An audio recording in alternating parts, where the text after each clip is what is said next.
विकास हुआ आपके क्षेत्र में? बहुत ज़्यादा विकास हुआ है। शिंदे साहब ने बहुत ज़्यादा विकास किया है। तो आज वही सोच करके वोट डालने आई थी माता जी? हाँ जी, वही सोच के वोट डालने का। जी। थाना में इतना अच्छा रोड बने, सब काम काज हुआ है कि किसी को बोलना ही नहीं पड़े, बिना बोले काम होता है, वो ज़्यादा अच्छा है। आज आपने देखा किस तरीके से तैयारियां यहाँ पर की गई है?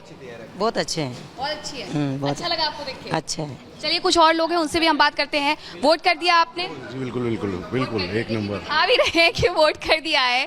क्या सोच करके आए थे आज आप वोट करने? बस कैसा है कि बदलाव जरूरी है, बिल्कुल जरूरी है। तो जिसके ऊपर इतने साल से करते आए उस दिन तो ये अपना हक हमने बजा के आए हैं, जो भी होगा देखेंगे आगे।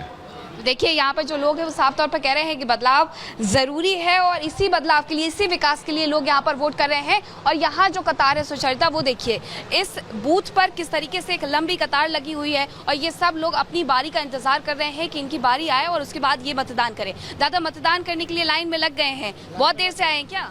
हाँ, हो गया 15-20 मिनट हो गया। हाँ है, लाइन बहुत है।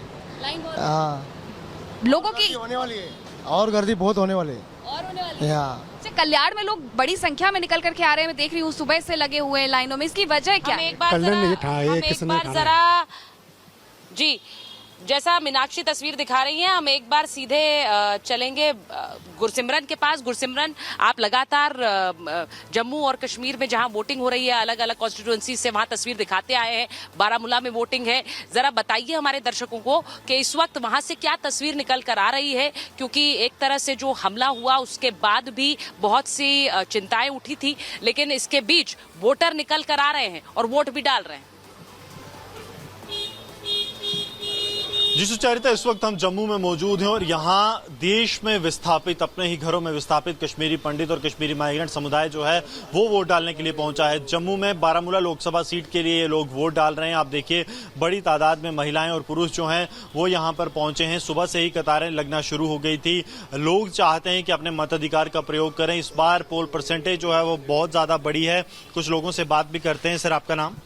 प्यारे जी, मुझे ये बताइए किन चीज़ों को लेकर आप वोट कर रहे हैं? इश्यूज क्या है? कुछ आगे कुछ काम हमारा हो और क्या है, कुछ काम हो। सर, आप किन चीज़ों को लेकर वोट कर रहे जी, हैं? वोट इसलिए करते हैं कि हमारा भी कोई घर देखे, हमारा घर कहाँ है, हम कहाँ के रहने वाले हैं, अफगानिस्तान के हैं, पाकिस्तान के, कहाँ रहने वाले, हमें पता बताइए पहले कि हमारे ये जो बैठे हैं ना ऊपर, ये क्या कर रहे थे। आज तक 47 से आज तक 7 बार रेड हुआ है बारामूला डिस्ट्रिक्ट को, अभी तक हमारा ये नहीं हुआ कि हम कहाँ के रहने वाले हैं। ये वही लोग हैं जो अपने घर छोड़कर विस्थापित हैं और अभी ये वापस जो है वो जाना चाहते हैं। कुछ युवा भी हमारे साथ मौजूद हैं।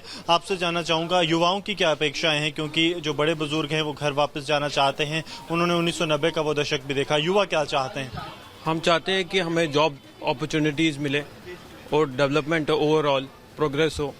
ओवरऑल प्रोग्रेस हो, डेवलपमेंट हो, ये कहना है। कुछ और युवाओं से हम बात करते हैं। सर, आपका नाम? अलीदम बाली। मुझे ये बताइए किन इश्यूज को लेकर युवा जो है वो वोट कर रहे हैं माइग्रेंट समुदाय? ओवरऑल डेवलपमेंट के लिए कर रहे हैं हम और चाहते हैं कि जम्मू में ज़्यादा से ज़्यादा आईटी कंपनीज आए ताकि जॉब अपॉर्चुनिटीज बढ़ जाए। जॉब अपॉर्चुनिटीज बढ़ जाए तो आप समझ सकते हैं कि किस तरह से अलग अलग जो एज ग्रुप के लोग हैं उनकी अलग अलग देखिए, युवाओं के लिए रोजगार एंड जॉब अपॉर्चुनिटीज हमेशा से प्राथमिकता है और यहाँ पर भी हमने फर्स्ट टाइम वोटर्स से बात की तो वो इसी तरफ इशारा कर रहे थे। एक बार सृष्टि का रुख करते हैं, वो कैसरगंज में है। सृष्टि, सुबह सुबह आपने बृजभूषण शरण सिंह से भी बात कर ली, उनके बेटे से भी बात कर ली। जो आखिरी जो सीटें जिनको अनाउंस किया बीजेपी ने, उनमें से एक कैसरगंज था और आज वहां पर वोटिंग में क्या तस्वीर है? सृष्टि, जरा बताइए। बिल्कुल सुचारिता, देखिए अभी तुरंत यहाँ से बृजभूषण शरण सिंह बाहर निकले हैं और जब हमने सुबह उनसे बातचीत की थी तब भी आपने देखा कि किस तरीके से कॉन्फिडेंट थे, कसरत कर रहे थे। सलिल, थोड़ा आगे बढ़िएगा, एक बार हम कोशिश करते हैं अगर हमें वो दोबारा से मिल जाते हैं, क्योंकि अभी तुरंत वो थोड़ा सा आप आगे आ जाइएगा।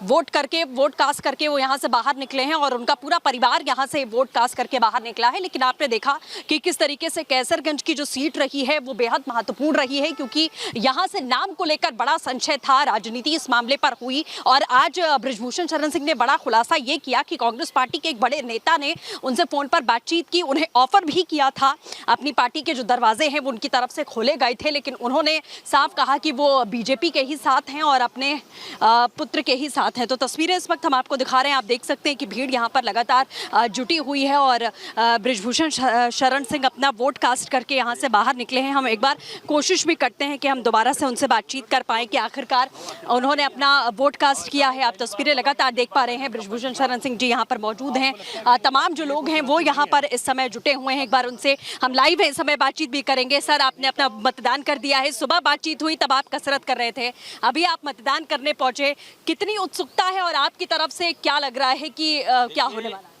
एक पिता के रूप में मैंने पुत्र को वोट दिया है, वो भी लोकसभा प्रत्याशी के लिए, तो इससे बड़ी प्रसन्नता की बात हो नहीं सकती है। 33 साल तक हमने और हमारी पत्नी ने इस क्षेत्र की सेवा की और सेवा तो आगे भी करते रहेंगे, सेवा से रिटायर नहीं हुए हैं, लेकिन एक कह लीजिए प्रतिनिधि के रूप में। और 33 साल की उम्र में हम सांसद बने थे, 33 साल की उम्र में बेटा सांसद बन रहा है और एक पिता के रूप में वोट दे रहा हूँ, तो इससे बड़ा सौभाग्य किसी का नहीं हो सकता है। भगवान करें कि हर पिता को, हर माता को अपने बेटे के लिए वोट करने का मौका लगे। आपने ये भी कहा था कि मैं बहुत खुशी है, जैसा आपने कहा कि इसी उम्र में आपने भी शुरुआत की थी सेवा करने की और उन्होंने भी इसी उम्र में शुरुआत की और आपने एक तरीके से अपना उत्तराधिकारी यहाँ पर देख लिया है, तो आशीर्वाद आपका रहेगा या आपके चेहरे पर जो काम आपने इतने सालों में किए हैं उस पर मतदान हो? नहीं, मतदान तो देखिए, आशीर्वाद तो जैसे जो कहते हैं कि बाढ़े पूत पिता के कर्मा, बाढ़े पूत पिता के कर्मा, तो माँ बाप का जो कर्म होता है उसका फ़ायदा औलाद को मिलता है और नुकसान भी मिलता है। अगर हमारे खराब कर्म रहे तो नुकसान भी मिलेगा, तो आज उनको फ़ायदा मिल रहा है, लेकिन आगे उनको स्वयं करना है। जो कुछ हुआ यहाँ, कंट्रोवर्सी हुई, बहुत सारे आरोप आपके ऊपर लगे, आपको लगता है कि उन चीज़ों का कोई असर कैसरगंज में पड़े? उससे बढ़ेगा वोट, उससे वोट बढ़ेगा, बहुत बढ़ रहा है। सिंपैथी किस बात की? हम किसी के दया पर थोड़ा ही जीते हैं, वोट बढ़ेगा, हम दया नहीं जीने वाले हैं। चलिए, बहुत शुक्रिया बृजभूषण शरण सिंह जी हमसे बातचीत करने के लिए। तो लगातार आपने सुना, उनका कहना है कि कोई सिंपैथी नहीं, बल्कि जो कामकाज उन्होंने किए हैं उसके दम पर जो है वो जनता यहाँ पर वोट करेगी। और एक पिता ने अपने पुत्र को यहाँ पर वोट किया है, क्योंकि लंबे समय तक कैसरगंज की अगर बात करें, चाहे वो पहले सपा में थे या भारतीय जनता पार्टी ज्वाइन करने के बाद, उनका एक दबदबा जो है, जो यहाँ कहा जाता है लोकल भाषा में कि दबदबा कायम है, वो हमेशा ये बात कहते रहे हैं और वही दोबारा दोहराते हुए सुबह से उनका पूरा परिवार जो है वो यहाँ पर नजर आ रहा है कि यहाँ से किसी प्रकार की कोई भी गुंजाइश नहीं है हार की, बल्कि जीत का मार्जिन और ज्यादा बढ़ने वाला है, क्योंकि एक पिता ने अपने पुत्र को ये आशीर्वाद यहाँ पर दिया है। तो तस्वीरें हम आपको लगातार यहाँ पर दिखा रहे हैं, आप देख सकते हैं कि किस तरीके से भीड़ भी यहाँ जुटी हुई है, लोग यहाँ सुबह से पहुंच रहे हैं अपना मतदान करने के लिए भी। और तस्वीरें इस वक्त हम आपको लगातार यहाँ से दिखाने की भी कोशिश कर रहे हैं।